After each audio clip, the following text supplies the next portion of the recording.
ہزاروں سال پہلے پیدا ہوا لیکن آج بھی ہمارے درمیان زندہ ہے۔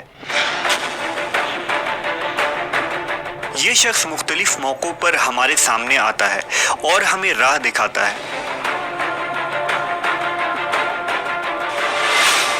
یہ ویڈیو دنیا کے سب سے پر اسرار شخص کے متعلق ہے جن کے بارے میں ہر دور کے لوگ ہمیشہ تلاش میں رہے، جن کا نام خضر علیہ السلام ہے۔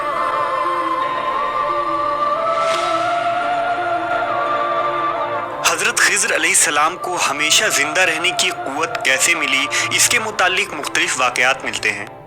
ابن عساکر نے تاریخ دمشق میں لکھا ہے کہ جب حضرت آدم علیہ السلام کی وفات کا وقت آیا تو آپ نے اپنے تمام لڑکوں کو جمع کر کے فرمایا، اے میرے بیٹوں، بے شک اللہ تعالیٰ زمین والوں پر ایک بڑا عذاب نازل فرمانے والا ہے، تو میری وفات کے بعد میرے جسم کو غار میں رکھ دینا، یہاں تک کہ سکون پا جاؤں تو میرے جسم کو ملک شام میں دفن کر دینا۔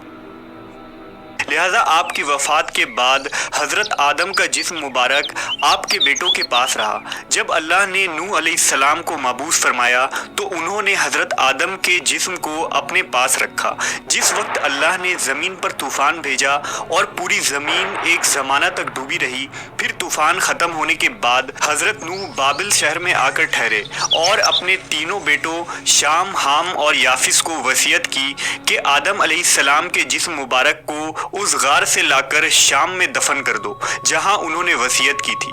تو ان لڑکوں نے کہا، زمین وحشت ناک ہے، نہ کوئی اس زمین سے مانوس ہے اور نہ وہاں کا راستہ جانتا ہے۔ حضرت نوح نے کہا، حضرت آدم علیہ السلام نے اس شخص کے لیے جو ان کے جسم کو دفن کرے گا قیامت تک زندہ رہنے کی دعا کی ہے۔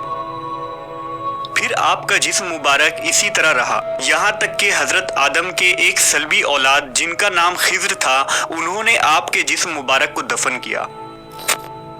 اللہ نے حضرت آدم کی دعا قبول فرمائی تو حضرت خضر علیہ السلام جب تک اللہ چاہے گا زندہ رہیں گے۔ حضرت خضر کی کنیت ابو العباس اور نام بلیہ تھا، ان کے والد کا نام ملکان تھا۔ حضرت خضر علیہ السلام کی یہ خصوصیت تھی کہ آپ جس جگہ بھی بیٹھتے تھے وہاں آپ کی برکت سے ہری ہری گھاس اگ جایا کرتی تھی، اس لیے لوگ آپ کو خضر کہتے تھے، جس کے معنی سبز چیز ہوتی ہے۔ ایک روایت کے مطابق آپ حضرت ذوالقرنین کے خالہ زاد بھائی تھے۔ حضرت ذوالقرنین اللہ کے ایک نیک بادشاہ تھے جنہیں اللہ نے زمین کے بڑے حصے پر حکومت عطا فرمائی تھی۔ حضرت خضر حضرت ذوالقرنین کے وزیر تھے۔ کتابوں میں حضرت خضر علیہ السلام کی لمبی عمر اور موت نہ آنے کی وجہ یہ بھی لکھی گئی ہے کہ آپ نے آب حیات نامی ایک چشمے کا پانی پیا تھا۔ آب حیات کے بارے میں یہ بیان کی جاتی ہے کہ جو اسے پیے گا یا اس میں غسل کرے گا اسے کبھی موت نہ آئے گی۔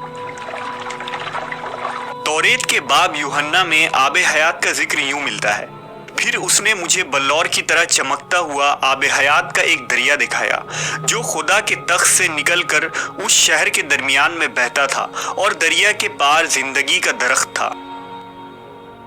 آب حیات کا ذکر قدیم داستانوں اور کتابوں میں بھی ملتا ہے۔ ان داستانوں میں 3 شخص کا ذکر کیا گیا ہے جو آب حیات تک پہنچ گئے تھے۔ ان میں ایک حضرت الیاس علیہ السلام، دوسرے حضرت ذوالقرنین اور تیسرے حضرت خضر علیہ السلام ہیں، جن میں صرف حضرت خضر اور حضرت الیاس کو ہی وہ پانی نصیب ہوا۔ روایتوں کے مطابق ذوالقرنین نے قدیم تاریخی کتابوں میں پڑھا تھا کہ سام بن نوح کی اولاد میں سے ایک شخص چشمہ حیات سے پانی پی لے گا تو اس کو موت نہ آئے گی، اس لیے حضرت ذوالقرنین نے اس پانی کی تلاش میں مغرب کا سفر کیا۔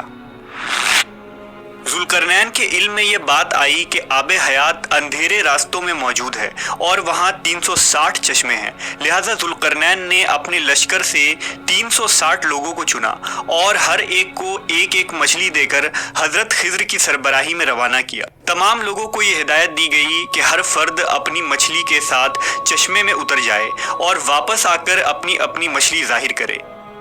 کافی لمبے سفر اور دشواری کے بعد آخر کار یہ لوگ اس چشمے تک پہنچ گئے۔ جب واپس آئے تو ذوالقرنین نے کہا کہ سب اپنی مچھلی جمع کروا دے، لہٰذا سب نے اپنی مچھلی ان کے سامنے پیش کر دی سوائے حضرت خضر علیہ السلام کے۔